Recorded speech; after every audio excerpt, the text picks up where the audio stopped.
하고요. 우리 하나님 말씀은 신약 성경 히브리서 11장입니다. 히브리서 11장 22절입니다.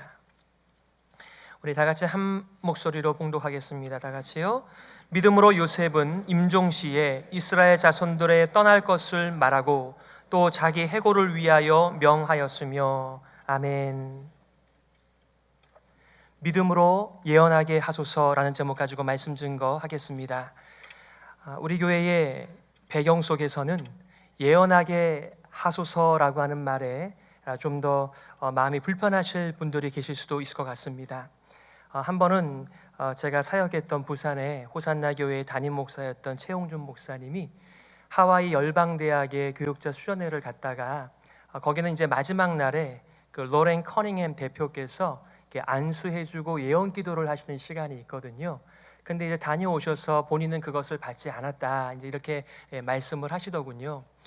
그 이유를 여쭤보니까 무분별한 그 안수 또 예언에 대한 오해가 그 당시에 한국 교회에 많이 팽배하였는데 혹여라도 본인을 통해서 한국 교회의 이런 신앙의 미신화가 부추겨질까봐 그렇게 염려하시면서 그렇게 하셨던 것 같아요.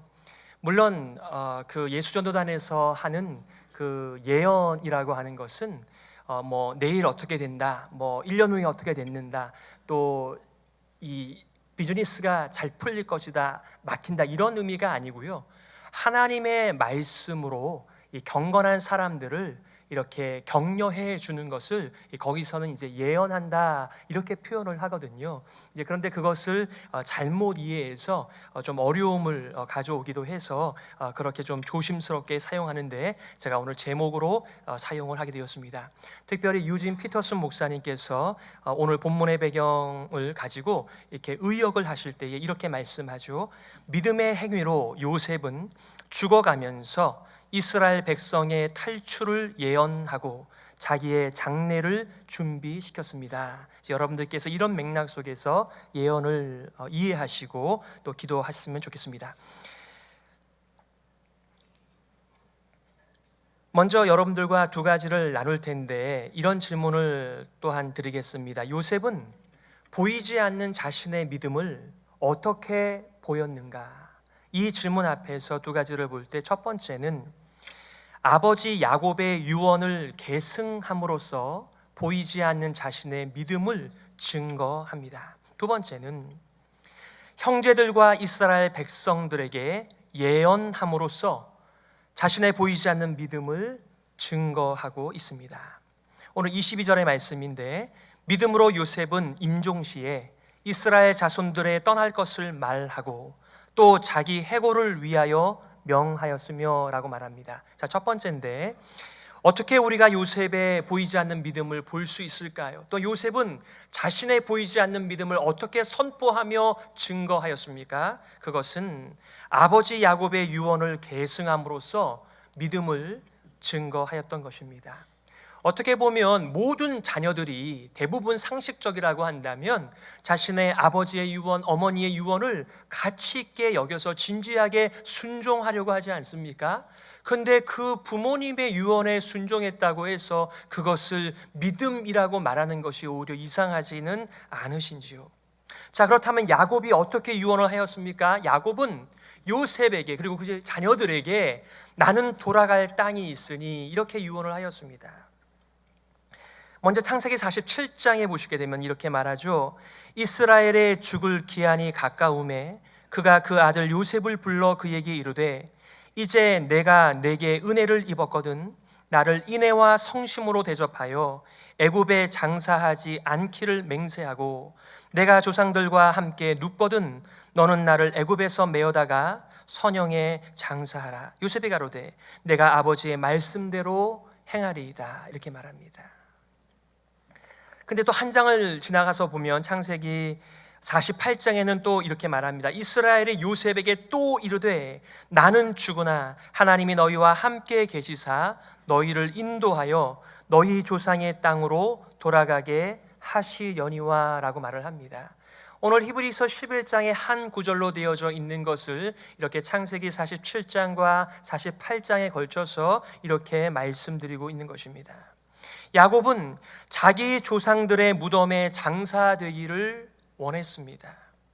언약에 있어서 아브라함의 하나님, 이삭의 하나님, 바로 그 하나님이 나의 하나님도 되십니다. 하나님께서 아브라함에게 땅과 자손과 하나님의 통치와 나라를 맡기셨듯이 저에게도 맡기신 줄 믿습니다. 이러한 내용을 담아서 나를 애굽에 장사 지내지 말고 조상들의 무덤에 묻으라고, 가나안 땅에 나를 옮겨 놓으라는 그 유언에 요셉이 순종하는데, 바로 그 순종을 통해서 이 요셉의 마음 가운데 어떤 믿음이 있었는지를 잘 보여주고 있습니다. 야곱은 약속의 땅으로 돌아가야 한다는 것을 몸소 보여주었습니다. 장차 400년 후에 혹은 300년 이후에 지금 이 후손들이 다시 애굽에서 출애굽하여 가나안으로 들어갈 텐데, 마치 자신이 그 선봉장이나 되는 것처럼 그렇게 앞장서서 나를 가나안에 묻으라고, 너희들의 본향은 이곳이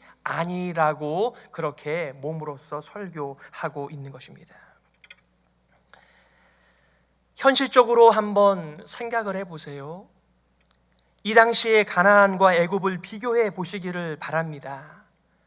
아브라함과 이삭과 야곱에게 하나님의 복이, 약속이 주어졌지만, 언약의 하나님께서 확실하게 말씀하셨지만 그 땅에 이들의 땅이 있었나요? 이들의 기업이 있었습니까? 죄송하지만 없었어요.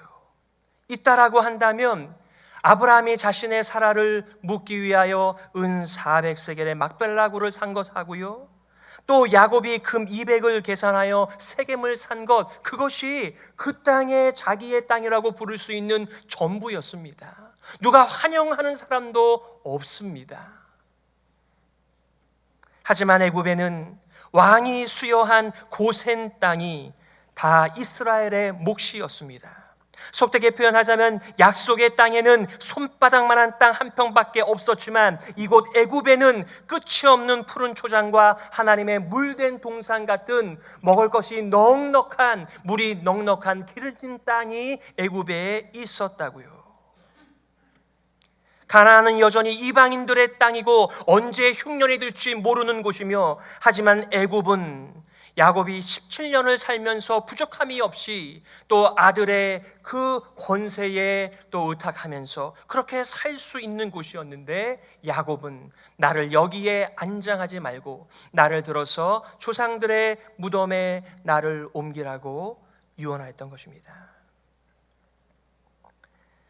양용의 유수는 이렇게 말합니다. 야곱의 믿음의 위대성이 어디에 있는가? 야곱은 죽음의 순간에도 자신에게 주어진 하나님의 약속의 근거에서 믿음으로 자손들을 축복했으며, 그 자손들을 통해 그 약속을 신실하게 이루어 가실 하나님을 경배했다 그랬어요. 우리가 지난주에 믿음으로 유언하게 하소서라고 하는 말씀을 보면서 그가 에브라임과 요셉과 아들들에게 축복하고 그 지팡이를 의지하고 하나님을 경배했다라고 하였습니다. 하나님, 이 험악한 세월을 보내면서 하나님은 언제나 신실하셨습니다. 여기까지 나를 인도하셨을 뿐만 아니라 장차 우리 자녀들도 하나님께서 인도하여 주실 것을 믿기에 하나님의 이름과 신실하심을 찬양, 경배, 예배합니다. 그러한 내용이었습니다. 자, 두 번째는요, 어떻게 보이지 않는 요셉의 믿음이 증거되어졌습니까? 바로 형제들과 이스라엘 백성들에게 예언함으로써 믿음을 증거하였습니다. 22절 다시 한번 읽지요. 믿음으로 요셉은 임종시에 이스라엘 자손들의 떠날 것을 말하고 또 자기 해고를 위하여 명하였으며, 두 가지를 말하고 있습니다. 첫 번째는 예언의 내용인데, 그 내용이 무엇입니까? 이스라엘 자손들이 떠날 것이라는 것입니다. 그 유명한 출애굽, 엑소더스, 300년 후에 있을 대대적인 출애굽을 요셉이 선포하며 예언하면서 바로 그것이 요셉의 보이지 않는 믿음의 내용이었다고 성경은 말합니다. 두 번째는 그 예언에 근거한 유언이었어요. 요셉의 유언이었죠. 바로 자기 해고를 가지고 나갈 것을 그 형제들과 후손들에게 맹세를 시킵니다. 여러분 창세기 50장에 더 잘 나타나 있는데요, 이렇게 말합니다. 요셉이 그 형제에게 이르되 나는 죽으나 하나님이 너희를 권고하시고 하나님이 돌보셔서 너희를 이 땅에서 인도하여 내사 아브라함과 이삭과 야곱에게 맹세하신 땅에 이르게 하시리라 하고, 25절 요셉이 또 이스라엘 자손에게 맹세시켜 이르기를 하나님이 정녕 너희를 권고하시리니 돌보시리니 너희는 여기서 내 해골을 메고 올라가겠다 하라 하였더라. 요셉의 110세의 죽음에 그들이 그의 몸에 향 재료를 넣고 애굽에서 입관하였더라. 이렇게 됩니다.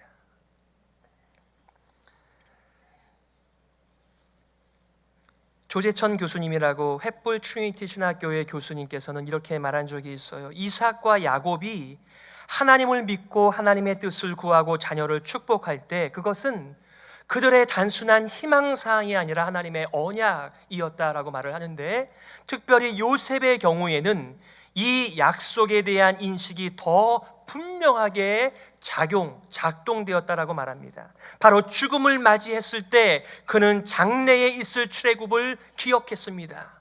이게 문맥상 또 문어적으로 표현이 이상하지 않아요?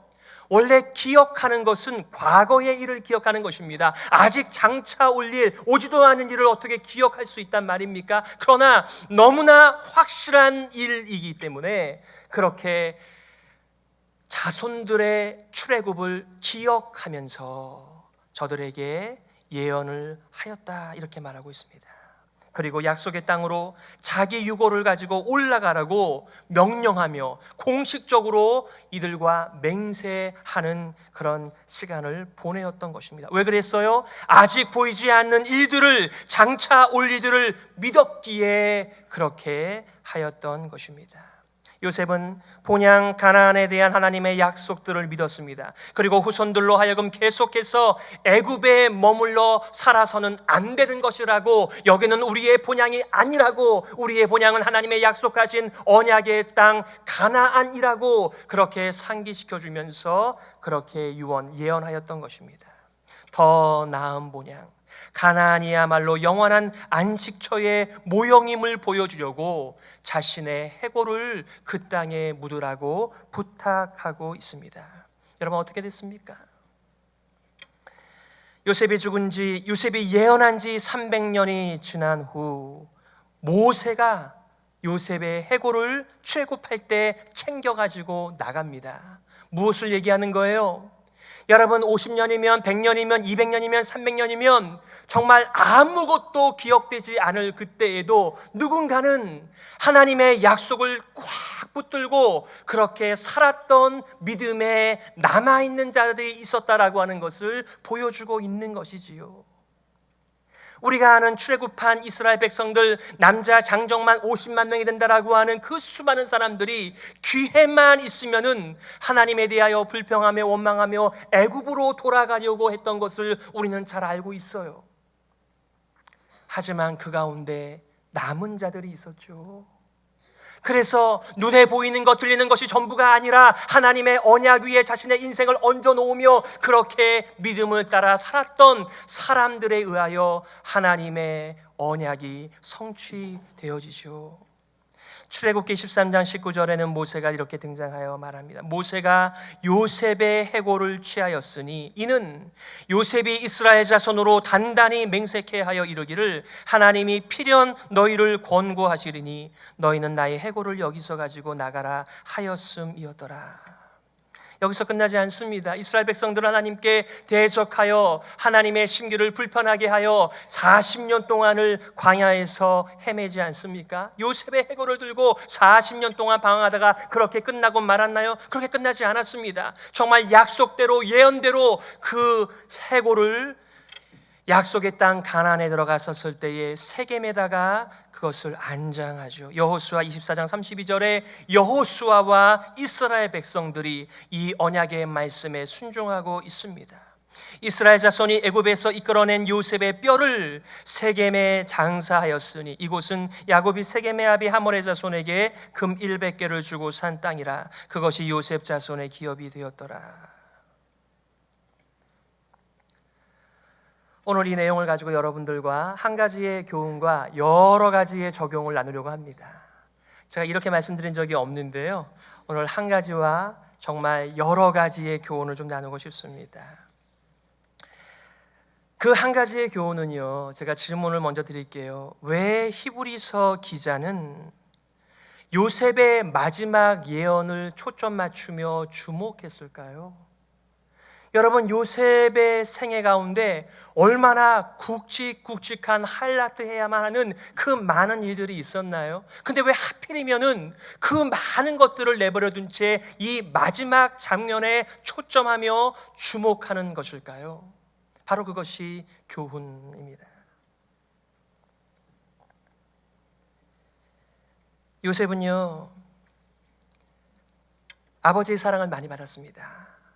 그래서 많은 사람들이 이 요셉에 대하여 아주 이기적이고 형들의 잘못을 고자질하는 아주 철딱선이 없는 그런 어린아이로 이해합니다. 그러나 성경을 진지하게 보시면 이 요셉이야말로 아버지께서 시킨 일을 신실하게 진지하게 감당하면서 충성스러운 자였다라고 하는 것을 발견하게 되며, 오히려 이 요셉의 충성심 앞에서 형들의 불충성이 드러나고 하는 이런 역할을 감당했던 사람입니다. 이것도 얼마나 중요한 요셉의 모습입니까? 여러분, 지금 우리는 이렇게 기록되어진 완성된 하나님의 말씀을 가지고 있지만, 그 시절에는 하나님께서 천사나 꿈이나 또 하나님께서 때로는 사람의 모양을 통해서 말씀하셨습니다. 그런데요, 그 당시의 꿈은 개꿈이 아니라요, 하나님의 계시를 전달하는 중요한 도구였습니다.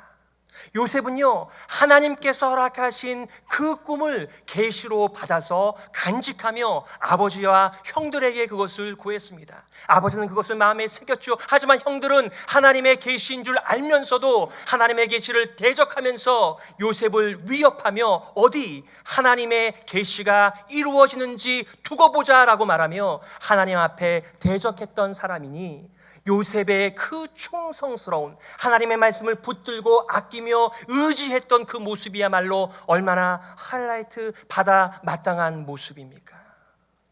여러분, 억울하게 보디발 장군의 아내에게 사람들에게 오해를 끼치면서 그는 억울하게 감옥에 갇힙니다. 그는 어려운 위기 속에서 유혹 앞에서 자신의 순결을 지키고 끝까지 원망하지 아니하면서 그렇게 어려운 감옥의 시절을 이겨냈습니다. 그건 역시 얼마나 우리들의 하이라이트 받아 마땅한 모습입니까? 그리고 애굽의 가장 높은 자가 되어서 지혜롭게 하나님의 주시는 계시를 따라서 그 나라를 통치한 것도 모든 사람들이 꿈꾸는 그 자리, 그 모양이 아닌가요? 그러나 성경은, 오늘 히브리서 기자는 그것들에게 주목하지 않고 이제는 힘이 다 빠져서 죽게 되어진 임종 때의 요셉을 하이라이트하고 있습니다. 그 이유가 무엇이겠습니까? 바로 의인은 믿음으로 산다는 메시지입니다. 고린도전서 13장은 사랑장으로 유명하지요. 하지만 고린도전서 13장은 이 삽입장입니다. 그래서 논리적으로 보게 되면은 고린도전서 12장과 14장이 연결되어져 있어요. 그러니까 13장은 앞뒤의 메시지를 더 강화하기 위하여 드려진 메시지인데, 여기도 마찬가지입니다. 히브리서 10장과 12장이 연결되어져 있는데, 그 가운데 이 믿음장에 관한 믿음장의 11장이 들어가 있는 것이죠. 그러므로 히브리서 10장에 이 11장을 말하고 있는, 선포하고 있는 이유가 들어가 있습니다. 히브리서 10장 36절에 이렇게 말하죠. 너희에게 인내가 필요함은 너희가 하나님의 뜻을 행한 후에 약속을 받기 위함이라. 잠시 후면 오실 이 예수 그리스도가 오시리니 지체하지 아니하시리라. 오직 나의 의인은 믿음으로 말미암아 살리라. 또한 뒤로 물러가면 내 마음이 저를 기뻐하지 아니하리라 하셨느니라. 우리는 뒤로 물러가 침륜에 빠질 자가 아니요 오직 영혼을 구원함에 이르는 믿음을 가진 자니라. 이러면서 히브리서 11장의 믿음의 사람들을 끄집어내 놓는 거예요. 그 사람들이 다 지금 죽어서 보이지도 않지만 그 사람들의 믿음이 살아서 하나님께 영광 올려드리며 우리들에게 이렇게 확신을 주고 있으니 여러분 잘 죽으라는 것입니다. 이 메시지가 그렇습니다.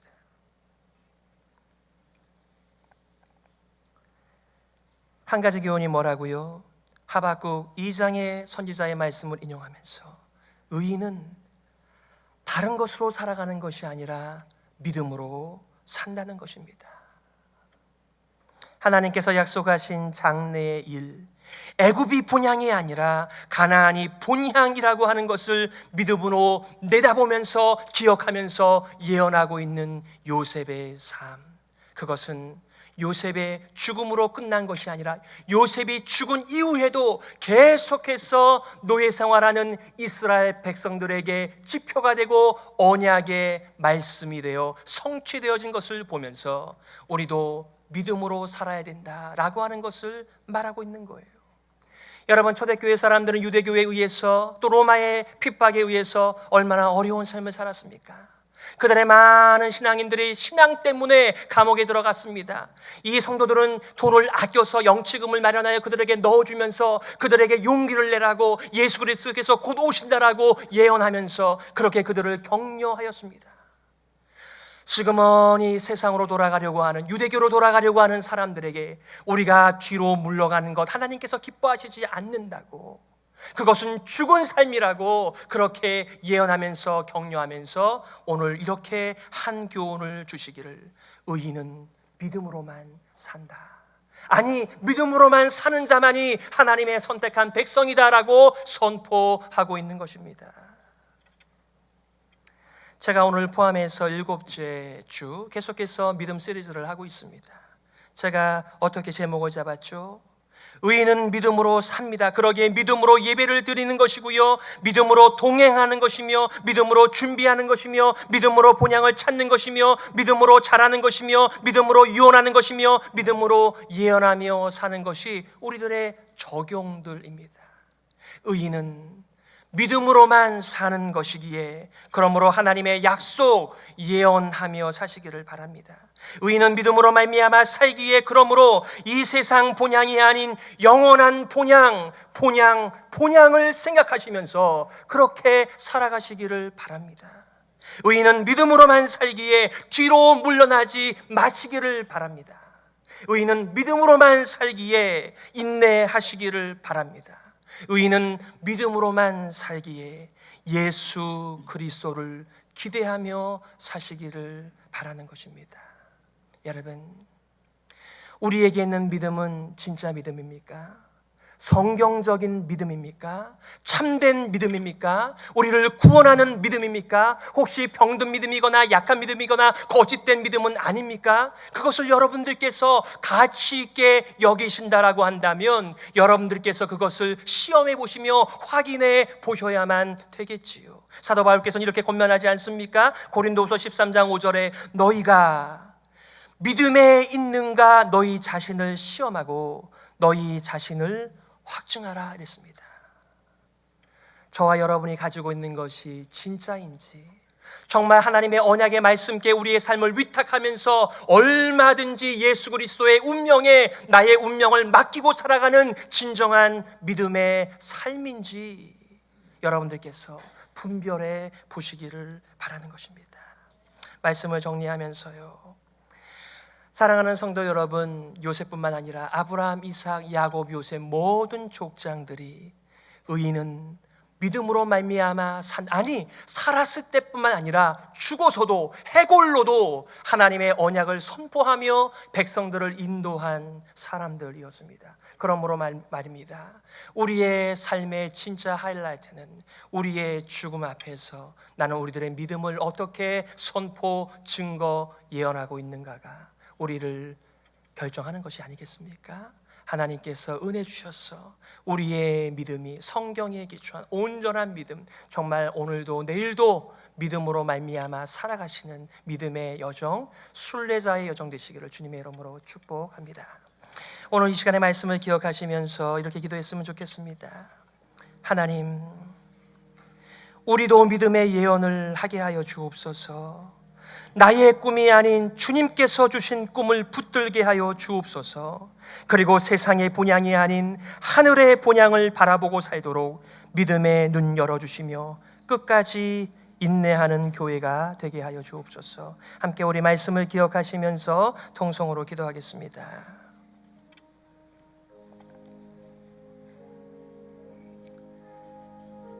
오 하나님 아버지, 은혜를 감사합니다. 나를 구원하는 이 믿음 진짜인지 참된 믿음인지 하나님의 주신 믿음인지 붙들게 하시고 확인하게 도와주시고 하나님 아버지께 영광 올려드릴 뿐만 아니라 다른 사람들에게 확신을 주는 살아있는 믿음이 되게 하여 주시옵소서. 하나님 아버지, 은혜를 감사합니다. 우리들에게 믿음의 은혜를 주시니 감사합니다. 믿음에서 믿음에 이르게 하여 주시고 정말 의인은 믿음으로 말미암아 산다라고 하였는데 살아있는 동안에도 믿음으로 살게 하여 주시고 죽어서도 믿음의 선포와 증거가 있게 하여 주셔서 하나님 앞에 영광 올려드리며 다른 사람들을 세우는 일에 쓰임받는 믿음의 여정 되게 하여 주시옵소서. 살아계신 예수 그리스도의 이름으로 기도드리옵나이다. 아멘.